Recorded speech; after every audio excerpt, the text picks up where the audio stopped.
સપ્તાહના પહેલા કારોબારી દિવસે બજાર થોડું નબળું ખુલ્યું. નિફ્ટી લગભગ 60 પોઈન્ટ ઘટીને 26,100ની નીચે. ICICI બેંક, એક્સિસ બેંક માં ઘટાડો. બેંક નિફ્ટી 200 પોઈન્ટથી વધુ ઘટ્યો. મિડ કેપ અને સ્મોલ કેપમાં પણ આજે દબાણ.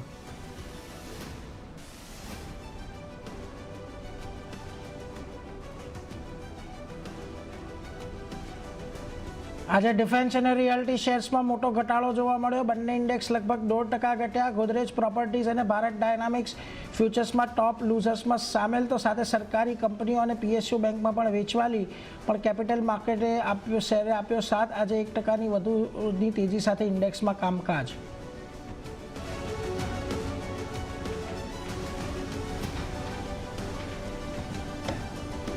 ઇન્ડિગોની જાહેર થઈ કારણ બતાવો નોટિસ લગભગ 4% ઘટીને નિફ્ટીનો ટોપ લૂઝર બન્યો. આજે સાંજે 6 વાગ્યા સુધીમાં ફ્લાઇટ કટોકટી અંગે પ્રતિક્રિયા. DGCAના આદેશ અનુસાર જો કોઈ જવાબ નહીં મળે તો કડક કાર્યવાહી કરવામાં આવશે. કંપનીનો મત પ્રમાણે 10 ડિસેમ્બર સુધીમાં પરિસ્થિતિમાં સુધારો થવાની અપેક્ષા. ઇટરનલમાં નોંધાયો મોટો સોદો. 5.28 કરોડ શેર્સમાં થઈ ડીલ. 1535 કરોડની હતી ડીલ વેલ્યુ. શેરમાં આવી 0.5%થી વધુની વેચવાલી.